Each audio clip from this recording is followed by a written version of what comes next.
lower your ping with What the Fast. What's up guys, it's me Jeremy. When it comes to solo queue especially, facing a prominent split push can be really frustrating since oftentimes it feels like there's nothing you can do and you just collapse under the pressure. Anyways, here are my tips and tricks for how to deal with split pushing. Let's get started.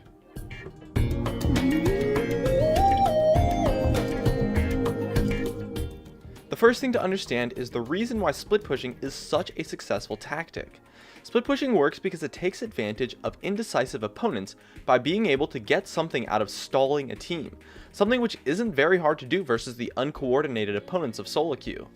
The key here is that split pushing is fantastic versus indecisive opponents, so in order to deal with the split push, you need to recognize what's going on and react quickly. Now, there are two major ways to actually deal with split pushing, and I guess a third way, but it isn't always practical. The first is to send someone to hold the lane, while the second is to ignore the split push completely and try to force a trade-off in objectives. The third way is simply to just gank the split pusher with multiple players, but that isn't always the best idea. All ways of dealing with the split push have pros and cons, and depending on your situation, one way might be a lot more practical than another way. For when it comes to sending someone to hold the lane, you want to do this when your team is not in a good position to teamfight or to go for an objective 4 versus 5.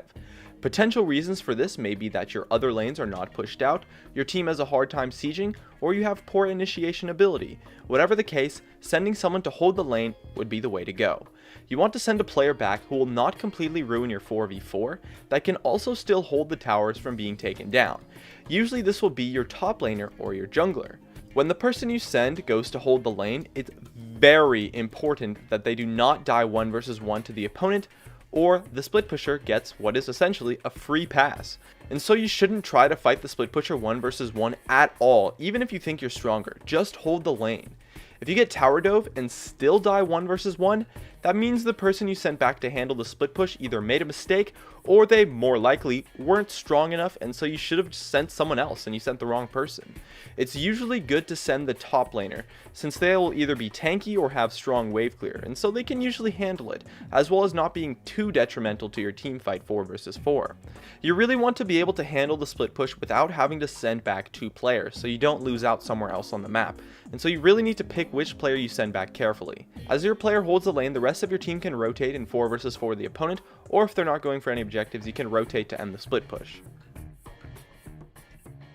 Another way to deal with split pushing is to ignore the split pusher entirely and make a 4 versus 5 play on the rest of the map. This is actually the optimal play to deal with the split push, but it's tough to be in a spot where you can decisively react with this option. But anyways, you want to ignore the split push completely and force a trade-off when your team is in a good spot to teamfight, take more objectives than the split pusher can, or if your team is strong at sieging or tower diving. It's also a great way to handle things when you're ahead, since the split pusher won't be that strong and you can easily just tower dive your opponents and force your way in. Generally, you want to do this when your team is able to take more objectives than the split pusher can if left alone. The rest of the team will be 4 versus 5, so you will have strong control of the map if the game is close or if you're ahead. Force a play and initiate if that is what your team is strong at, or perhaps push up fast and siege heavily. Quite often you'll be able to outpace the split pusher and easily come out ahead in both objectives and kills, as long as you don't lose the 4 versus 5. If you can't win or get anything off of the 4 versus 5, you should not be choosing this way to deal with the split push. And the third option is to simply gank the split pusher, relieve the pressure, and continue to push out, and you'll have a nice 4 versus 5 for a decent amount of time. However, the reason why the third option is unreliable, and honestly is actually terrible in an ideal scenario, is because it only works versus people who are bad at split pushing.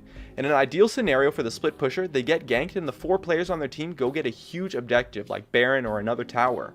However, in solo queue, a lot of players suck at split pushing, and I do mean a lot. Most people split push before their team even sets up a play, when in theory it's supposed to be in the opposite order. You want your team to set up a play and then you go split push. If the 4 players on the other team are not in a spot to take any objectives, you can easily just get a flank on the split pusher, take the free kill, and push out and go for your own objective. And lastly, one thing you can do to deny split pushers almost completely, or at the very least really slow down the speed of their push, is to keep your lanes pushed out.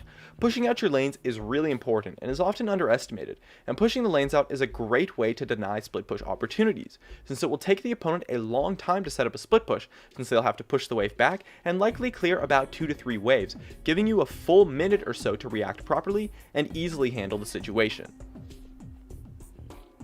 And that just about covers it. My name is Jeremy, and that's it for my video on how to deal with split pushing. If you enjoyed this video, make sure to hit that like button so I can tell, and be sure to check me out over on all the socials of which you can see on your screen. And if you really enjoyed the video, make sure to subscribe for some more awesome content in the future, or check out some of my other videos on your screen as well. And above all else, thank you so much for watching, and I'll see you guys next time.